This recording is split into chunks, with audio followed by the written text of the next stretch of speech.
So in this video, we're going to make a simple update to our database schema by adding a user model so that we can relate a post back to a specific user. Now we could just add a user object to our models.py file here and then add a foreign key to the blog post object, and then we could just dump the database and recreate it. But if we did that, we'd lose all the data that's already in the database. And granted, right now we only have a few posts, but let's pretend we had a few thousand posts in the database. We obviously would not want to lose that data. So in order to update the schema without losing any data or having to do a complicated DB dump to back up the database, we need to set up a means of performing database migrations. And fortunately, there's a powerful Flask extension called Flask-Migrate that's used to handle such migrations. So as always, let's go ahead and install the extension using pip. So pip install Flask-Migrate. And then once you have that installed, just go ahead and do pip freeze to add that to our requirements file. And so this extension also installs Flask, Flask SQL Alchemy, and Flask-Script. So we obviously already have Flask. We have Flask SQL Alchemy as well. So the only thing new here is Flask-Script, and Flask-Script essentially just makes it easy to run various tasks against our Flask application. So to get it set up, let's go ahead and create a file called manage.py. And then there's some boilerplate code that we can add, and just to save some time, go ahead and grab that from the repository. So I can go to discoverflask.com, scroll down, just copy this, and then paste it directly in there. So first, we're just grabbing our app's configuration settings from the environment variable.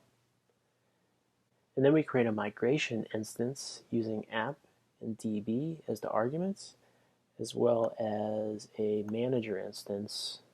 And then finally, we add a command called db to the manager so that when we run migration, so that we can run migrations from the command line. If you need more information about how this works, be sure to check out the official Flask-Migrate documentation. Now we can initialize our migrations by running the command python manage.py db-init. So notice how this creates a folder called migrations. And this folder just stores the configuration files as well as our future migration scripts. And before we can create our first migration, we need to go ahead and update our models. So again, for time's sake, I'm going to grab that from the repository here.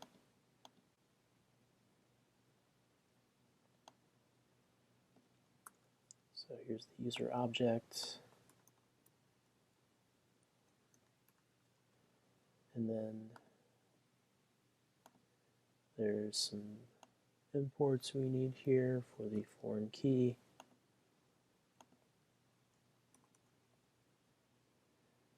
And then finally, let's go ahead and grab that foreign key.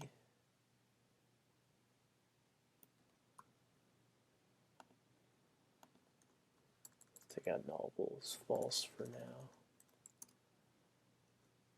Okay, so here we are just adding the user object with a name, email, and password, and then we're establishing this one-to-many relationship between users and posts. So in other words, one user can have many posts. So to create the actual migration script, let's go ahead and run this command. So python manage.py db migrate. So again, this creates a migration script, which we can view in our versions folder. And essentially, there are two main functions, upgrade and downgrade. The upgrade function contains a number of lines here, and these are just for adding our user object. as well as establishing the foreign key relationship between users and posts. So now we can apply this migration by running this command, db upgrade. And that's it. So let's quickly check our database just to make sure that these changes went through. So open up the Postgres shell here, and we can run \c discover Flask dev, and discover Flask dev is just the name of our database. So now we are connected to it.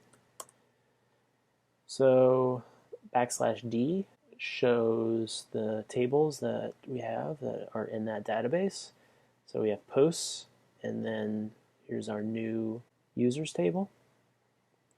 And we can take a closer look at our post table by doing \d and then posts.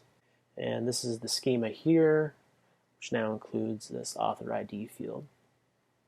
And so now let's take a look at the underlying data in that post table. So we can do select all from posts.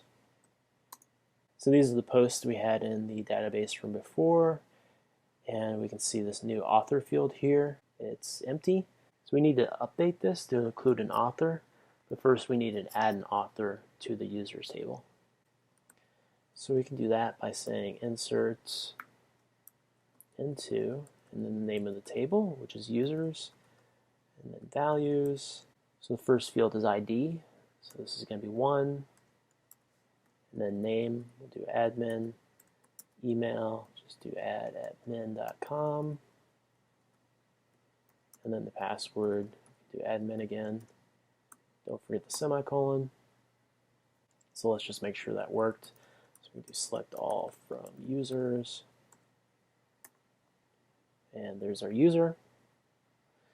Now we can add that user to all the individual posts by saying update, and then the post table, we can set author ID equal to 1, and then select all from posts, and the column now is data. Perfect. Okay, so now let's update the template that displays our posts to now actually display the author associated with each post. So we can open up templates, index.html. I will just copy and paste this here, change this to author, and I can do actually post and then author.name. That should work. So let me exit out of the Postgres shell. So now let me run the server. So Python manage.py, run server. Cool, running on localhost 5000. And here's our posts, and you can see the name of the author associated with each post. Cool. And finally, we need to go ahead and update this schema on Heroku as well. And to do that, we can add our code to staging and then commit it. So just say edit migrations. And now we can do git push Heroku master. Okay, and so now we can run the database upgrade by using the Heroku run command. So Heroku run Python manage.py db upgrade. And notice how we just needed to apply the migration since it's already been created. And I lied to you, there's actually one more thing that we need to do. We need to update the data on the Postgres database to match what we have locally. And there's a number of ways to achieve this, but since we're only making a few updates, let's just do it manually like we did locally. So to get into the Postgres shell, we can just do the command Heroku pg psql. So we're already going to be connected to the database, so we can just view the tables. You can see posts and users there. Again, we can look at our post table. So really we just need to run those same commands that we did before.